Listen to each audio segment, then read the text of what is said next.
Okay, hello, how you going? So I'm going to review Jurassic Park. This is the DVD, which, anyway, I watched it on Blu-ray. Again, just showing it for context. I watched it in 2D, not 3D. It's an awesome movie. I remember seeing it as a kid and just finding it so exciting. You know, dinosaurs were exciting, and that movie, there's nothing like that at the time. Those kind of special effects. The CGI, you can tell a lot of it's not real, but still, it holds up. For 1993, I mean, Terminator 2 Judgment Day, that's from 91. Those are some of the earliest, like, really good CGI movies, but it holds up so well. I think part of what's smart is that it doesn't show the dinosaurs that much, but those shots are really memorable, and it actually has a good story and good characters. Great music by John Williams. The da da da da da da da da da da. Ba ba ba ba ba da ba ba da da da. Ba da da da da da da da da da da yeah. Ba ba ba ba ba ba da ba ba da da da. Ba na na na na na na da da da da. Da na na na na na na. Da na na na na na. Da na na na na na. Whatever. Anyway, and then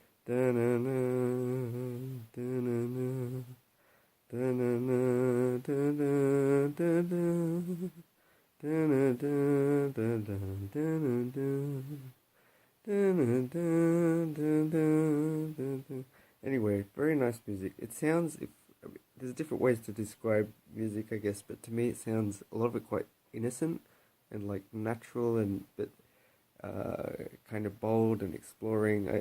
It seems to capture the innocence and beauty and grandeur of dinosaurs. Just how we're in awe of them. They're just amazing creatures that used to exist. Let's see. There's a lot of little things I wanted to say. It's interesting. The movie mentions how dinosaurs seem similar to birds.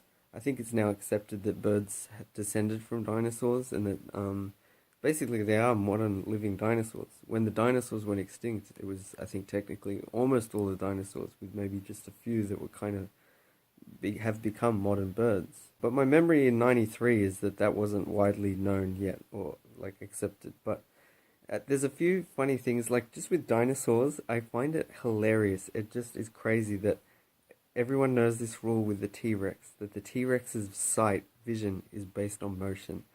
It blows my mind. How do we know that at all? How do we know that? Like, how do you I can imagine ways, but looking at it seems like something that people don't question. Like, how can science, like, just by looking at fossils, like, scientists were like, I'm trying to imagine, was there a situation where there's these fossils in a certain pattern and they were like, why would the dinosaur have done that? And its eyesight must be based on motion. It's such a weird thing. What I'm guessing is maybe there's modern animals that are like that. And if they have certain features in their eyes that fossils do show, and if they've found the same features in Tyrannosaurus Rex, then that could give a clue. But otherwise, it's funny. How do they know it? Very few people seem to question. Wait a minute. How do we know that? It's quite crazy. Number two, it's hilarious how many people know this. Quite a lot, considering it's completely useless information. It's hard to think of more useless information than if you ever run into a T-Rex. You know, because I think there are useful things to know in the real world, and I kind of, as a kid, I felt smart that I know a T-Rex. You know, if I ever run into a T-Rex, I know its vision is based on motion. Plus, most of these movies involve all kind of genetic splicing to the point of, like, I was watching Jurassic World and it's got this crazy dinosaur. Even Spider-Man I was watching and it combines all these spiders' DNA, which is also a big area of misconceptions, I think. But anyway, it's such impractical information, and I really love the scene where I'll go into more detail, but where Dr. Alan Grant gets out and lights the thing and goes to the side, and then throws it and just kind of stands, and the T-Rex follows it. It's a cool moment, and it's so cool that he did that and he's smart. But then the instant later, Malcolm Roberts, or whatever his name is. Is Ian? Yeah, Malcolm. I'm getting mixed up. Ian, Malcolm, and Roberts are coming to mind. I'm guessing two of those are his name. Anyway, immediately gets out as well and waves it as he's running and throws it and keeps running. And the T-Rex just follows him. Just completely undoes the work of Alan Grant. It's funny. But yeah, just to go back to DNA a bit, because I can't help this. I like understanding these things and the reasons, the logic. As a kid, I remember seeing this movie and thinking, why can't they just do that? They have I thought it was brilliant, the idea of this mosquito being trapped in amber, and I thought around the world there must be some places where they find mosquitoes, including ones from millions of years ago, that might have some kind of dinosaur DNA. But why can't you just use that? But my understanding, I'd like to learn more, but like, not only technically do you need the DNA, but really you need an egg cell, a fertilized egg cell. See, if you took, say, Tyrannosaurus Rex DNA and put it in a human egg cell, it's not going to work because part of the DNA is a whole bunch of little things that end up, they're like instructions. But it's kind of like the software, you could say, but the hardware is important as well. Dinosaur DNA works in a dinosaur egg cell, like in specifically a T-Rex egg cell. Even if you took Tyrannosaurus Rex DNA and put it in a Velociraptor egg cell, it's not necessarily going to develop properly because the environment might be a bit different. There might be a bit more of certain chemicals, or the pH might be a little different. The nucleus could be a different size. All these, the amount of mitochondria and different things in the cell may be different, and that's the environment where it starts developing. So you can't just take. It's a bit, to me, to be like taking a Python script and trying to run it in Java, or taking code from a program that was designed for Windows and trying to run it on an Apple computer or something like that. You can't just guarantee it's going to work. And the idea, these things kind of evolve together. So the DNA and the egg cell, like they're designed for each other. So it's a bit like with when you're trying to explain patterns between different groups in humanity. Is it genetic or is it like environment? Environment's kind of a catch-all for heaps and heaps of factors, like different behaviors, patterns of behavior, different values people have, lots of things that affect how a person grows up. But the thing is, these often evolve in parallel. So take, say, Africa, it has certain geographical features. The people end up with darker skin simply because they live closer to the equator. The thing with skin color, for example, is if you're in the sun all the time, dark skin is better because it protects you from the sun.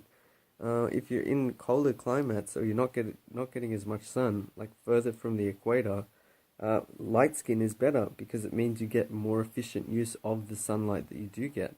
So that, fair-skinned people tend to get more problems with sunburn and skin cancer potentially, whereas dark-skinned people tend to have more issues with vitamin D deficiency. It all depends where you are. These days, of course, we have, you can take supplements and you can wear sunscreen and you can change your behavior and you could just take precautions. It's not a big deal. But in the past, that's why skin colors are different. But the point is, Africa not only it developed certain genetics for various reasons, but also certain behaviors. Those behaviors and genetics came together. That's usually how it happens. In Asia, Asian cultures of people developed certain ways of life and also genetics with that, hand in hand, that went together. So the idea that you could just like mix and match, like it's not always going to work. I also don't think there's that much genetic variation in humans. We're all still the same species. So, but anyway, all right, I'm going to be jumping around a bit. One thing I got to say is Spielberg's a really great director. He's really good at, movies are not about perfection, about a story, a plot that makes perfect sense. It's about emotions and affecting audiences and getting involved. And he's very good at like just creating these iconic shots, especially the set piece with the T-Rex when it comes out is just so well done. It's really cool. I also want to mention with the special effects, it's not just CGI, it's a mix of things. There's a lot of parts, and I think this is one of the best movies, especially early on in the days of like sort of modern special effects, where it integrates things so well. So you have like the T-Rex stomping out. There's parts where you can see just the T-Rex's face, which are real, or like animatronic, so it's physically there. Full body shots are usually CGI, but then there's also other aspects like the car that might be real and it's actually getting crushed, and there's parts of it that are actually... So it kind of switches between things being CGI and being real. You know, the sound design is also really good. I think that's such an important part of a lot of movies, including like the Star Wars movies. But the way they take like an elephant, a tiger, and maybe a gorilla, lots of different animals, and combine it to create that T-Rex distinctive, like really cool sound. And not just that, but all the other animals and even simple things like the stomps and stuff. One thing that I gotta say that's hilarious, this very famous aspect of the movie, which is the whole and just looking at the water and then hearing the little ripples. What's hilarious to me is it doesn't make any sense. Like the timing of it. You got to think, if you were like the dinosaurs coming, why would it? First off, if you can hear that little rumble when it gets close to you, it should be like 10 times louder or 100 times more intense. You know. The other thing is, why would its steps be so spread out? Like, and then it waits, and then takes another step. And then it's like a weird psychological thing that a lot of people don't seem to question, that just, oh, if something's far away, it must be slower. Like, that doesn't make sense. You should hear. Of course, that's not as exciting. You want more of a slow build-up, but it's not realistic. Just in relation to that, when the dinosaurs get closer, there's often a body of water somewhere nearby, and you usually won't see ripples. Once they get closer, like that's the thing, if that water ripples when it's in the distance, when it gets near them, that water should be like shaking out, it should be bouncing out. It should be like an earthquake every step it takes. But it needs to be more consistent, that's all I'm saying. One thing that's funny, this relates to Hook as well when I rewatched it, which is that when I was a kid, I related to the kids in these movies. Now I relate more to the adults. Hook, I relate to Peter Pan. This movie I really related to Alan Grant and, again, Malcolm Roberts, or whatever his name is. Dr. Ian Malcolm, I don't know. And the movies are both about nostalgia to some degree. So it's quite a profound feeling rewatching it and being like, I know it really well, but understanding the story a lot better and connecting more to the adults and seeing that side of it. In particular with Jurassic Park, I really like the kids and the relationship. Alan Grant is kind of like, he doesn't want to have kids. Like, they smell, he doesn't want to, they're annoying. And Laura Dern, who I don't know if they're married or just boyfriend, girlfriend, but she seems more keen on having kids. And it's just cute how the kids really like him, and he's like, I could relate to that. I do like kids, I get along with kids, but you're not always in the mood for them, and it can be annoying. But it's very cute and endearing, and I can relate to it, how the kids look up to him, and they just kind of, there's shots, like, and then he also, in action, is a better role model, and he looks after them just instinctively. So, like, for example, the lawyer just runs away, and the girls keep saying, he left us. It's also very funny that the boy really likes seeing the goat get eaten, and there's another part where he sees something get eaten. It's like there's so much blood and he has to be dragged away, whereas the girl wants to leave. It's just funny, it's cute, and she ends up being useful with the hacking, but otherwise she doesn't seem to know as much about dinosaurs, whereas the boy's like really into it. But yeah, those parts, like when just the way he kind of protects them or looks after them, like he covers her mouth, and they're just there. And I just love how when she gets out, she just screams. It makes sense. And then he covers her mouth, and then the dinosaur just breathing near them. It is scary, like a T-Rex, just a huge. I also love when they're playing with the light. They're trying to. It's good in terms of a lot of kids in movies are annoying, but these kids in Jurassic Park I find pretty cool. I like them. They're not stupid. They're more likable and innocent. Anyway, they're messing around with the light, and then they suddenly freeze, and the T-Rex just comes in and nearly eats them, and there's only the glass. That's terrifying. Remember, as a kid, like, I found that not too scary, but a bit scary, like, oh, is this a fun action fantasy sort of adventure movie, or is this a horror? Like, what's going on? Yeah, and I like how he then helps the boy get out of the tree, and the thing's coming, and then the boy doesn't want to climb the tree next time. But then anyway, they get up in the tree, and then just the way the kids naturally sort of lie down on him, and he's not expecting that.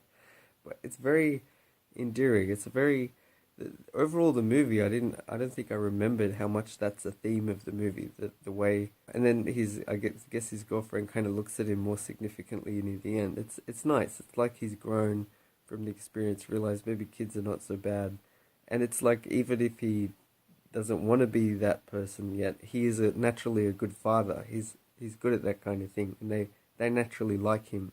It's nice. So I want to discuss a bit now.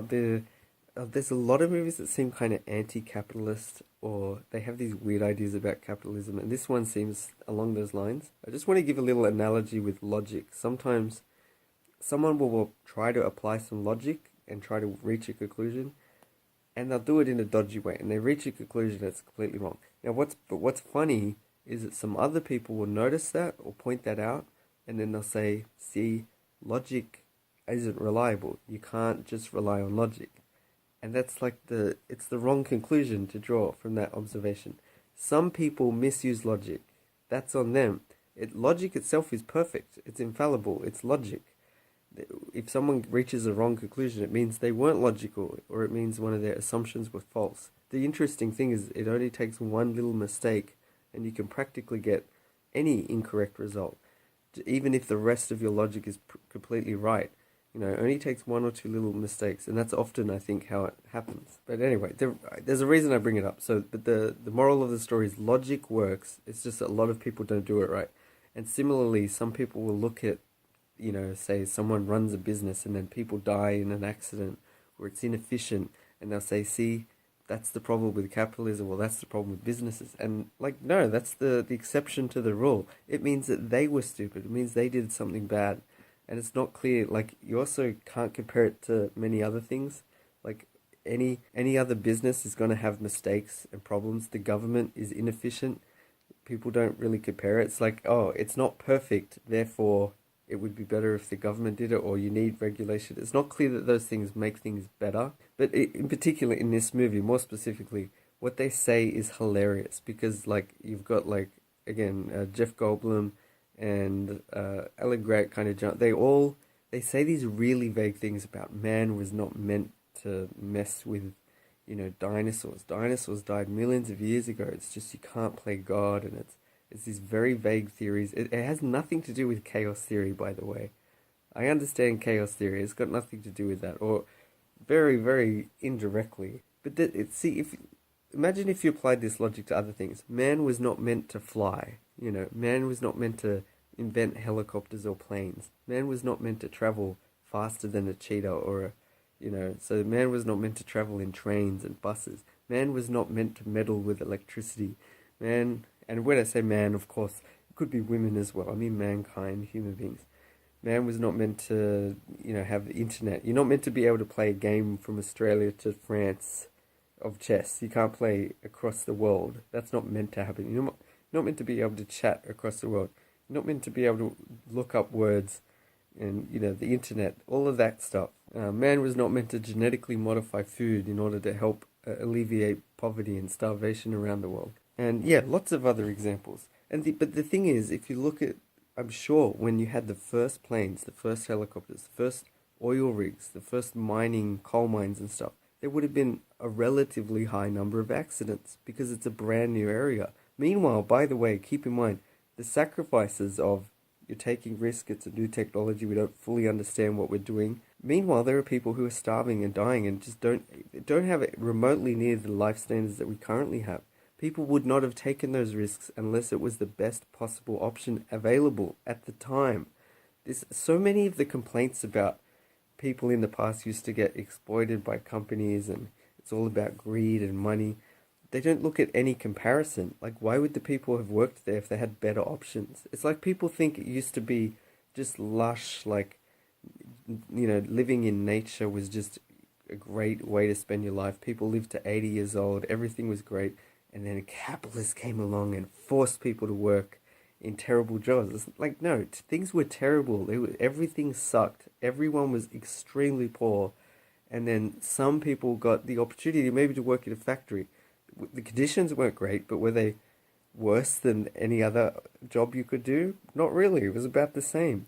You could die from that, or you could just not work and die from starvation or something, Anyway, so I just love this whole, logic of like, oh, we're not meant to meddle with it. Hey, we meddle with all kinds of things. The question is, are we going to be careful? Are we going to learn from mistakes? And that's where, again, it's not that capitalism is bad. That he makes really specific, stupid mistakes in this movie. In particular, trusting Nedry, the Newman from Seinfeld, who betrays them. And yeah, there were weaknesses there. It's hilarious. He keeps saying it was spared no expense, and yet he only hires like one or two programmers. Like, are you kidding me? Also, how did he keep everything so under wraps? Like, how many millions, hundreds of millions, or thousands of millions of dollars did he spend building this park, getting the dinosaurs, all these scientists, and the media doesn't know, the public doesn't know. You know what I mean? How do you keep that under wraps? And there's no competitors. There's no one. Oh, the movie does imply actually that there are competitors, but that's the thing. Competition means that you can't just for example, you can't set your prices too high once you get your park underway. It also means it's going to attract a lot of investment. Are you kidding me? If you could bring dinosaurs to life, you don't think people are going to invest in that? And do you think they want people to get killed and eaten by dinosaurs? This is the thing. When there's like an oil spill, the people who get most upset are the people who lose all that oil. Now, if you're running a dinosaur park, the people who will be most upset if some dinosaurs get out will be the people who own the park. They are going to be like, oh my god, this makes us look awful. We're losing employees. We're going to have to pay a whole bunch of legal fees and like cover things. They don't want that to happen. It's the thing about being penny wise but pound foolish. You find, I think, a lot of companies without regulation will tend to spend money on being safe for their own interest, to a certain extent. Again, it depends on what the other available options are. But yeah, so I just don't buy the idea that, oh, this was inevitable, like that all the power would go off and all the animals would escape. They also just seemed kind of underprepared. And again, I don't understand how you spend all of that money, all the construction. Imagine all the signs. Like, no one thinks when they're writing a Jurassic Park sign or a Tyrannosaurus Rex area. No one. How do you prevent all of that information getting out, leaking somehow? And yeah, so you invest in all of that, but you don't think of getting a few more programmers, a few more tech people, a bit more security, beef it up. You don't think of, I mean, even it seems like in the movie, he's pretty much ready to open the park. He could make a lot of money. I mean, that's the idea. It's all an investment. But so why would you be so loose and reckless with certain aspects? Like hiring a person who you don't know that much about, who then betrays you. It's kind of silly. Also, there are other questions, like I can get that people would want to see a T-Rex and a Velociraptor and stuff, but they didn't have to do that. You could have just gone with the leaf eaters. I mean, whatever, the herbivores, where there's much less risk of those kind of dangers. And you could attract a huge number of people still. So, it's, again, I just question the logic of, oh, we're not meant to meddle with it. No, we can meddle with dinosaurs. We just have to be smart about it. Like, anything else. And except there may be mistakes, there may be losses because of things we didn't foresee, but there are incentives to see those things if possible and to learn from them. Anyway, yeah, back to the movie. I can't help saying some of those things because it just seems to push those ideas and it's taken for granted in so many things. It doesn't make any sense. Oh, we're not meant to meddle with that. I like the parts with the velociraptors, the chasing the kids like in the kitchen. It's very well done. I love how it's another cliche that like velociraptors like really smart. I mean, okay, maybe they relate to birds. I've heard of some birds, like maybe crows and stuff, like using problem solving, or maybe not problem solving, but they use tools to break things, and maybe they're a bit smart. But like, no animal is remotely near as smart as human beings. It's not even close, not by a long shot. Again, they may do basic problem solving, but yeah, I didn't get why the Velociraptor has like, oh, it can open a door and like, it's this weird thing of just wanting to believe that these animals are smart. I'm not sure the evidence would really back that up. I'd like to learn more, but I'm very skeptical. I'm not sure it would have been that useful at the time that they existed millions of years ago to be super smart. But yeah, I don't have much else to say. Just the other action parts are good, like the part where Jeff Goldblum's lying down. He's like, "Come, quick!" And they get back in the truck, and the T-Rex is coming, and objects may appear closer than they. No wait. I get confused. Objects may be closer than they appear, something like that. Whatever, the T-Rex is trying to get them. And the other part with the Velociraptors where Laura Dern and the guy are trying to run it, she's charging everything up. That part's also silly. Alan Grant you shouldn't use your hands like that to test something. I know he jokes with the kids, and he uses the stick first, but you should use the back part, because if you touch something electrical, it tends to make your muscles clench. So if your hand's like that, you clench on, you can't let go.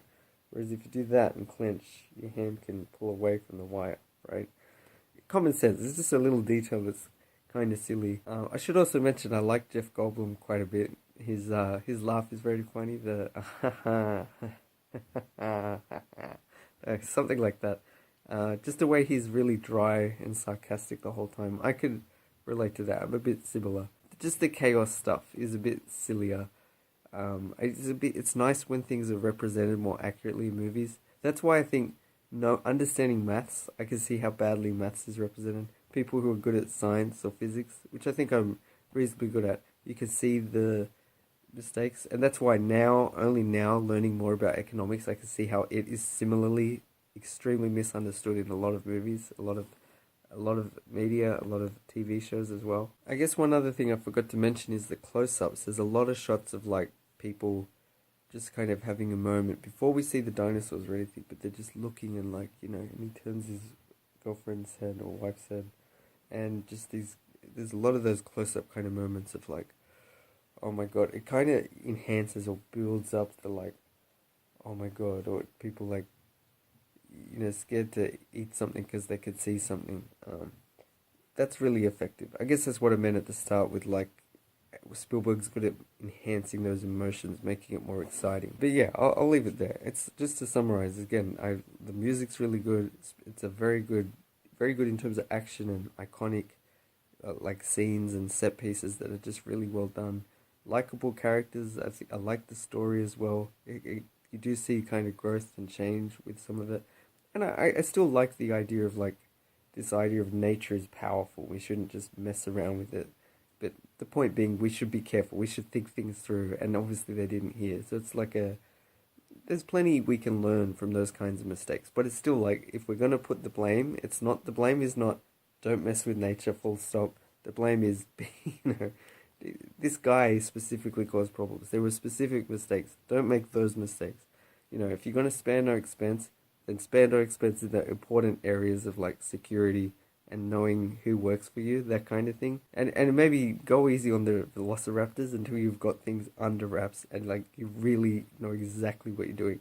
And if you're going to splice things with like frog DNA or something, which I'm not sure completely if that's going to work, but again, it's like, how do you get the dinosaur to grow unless you can put it in a dinosaur egg cell? Because you need the same environment for that DNA to make sense, the instructions. But, okay, yeah, assuming you can splice it, what are the effects going to be? You may get females that turn into males and then they can reproduce, and that can make things a little bit less predictable, that kind of thing, as in the movie. But anyway, yeah, very good movie. I never thought it was perfect, but it's one of the best movies of its kind. Very exciting, very cool. Alright, anyway, thanks for watching. Bye.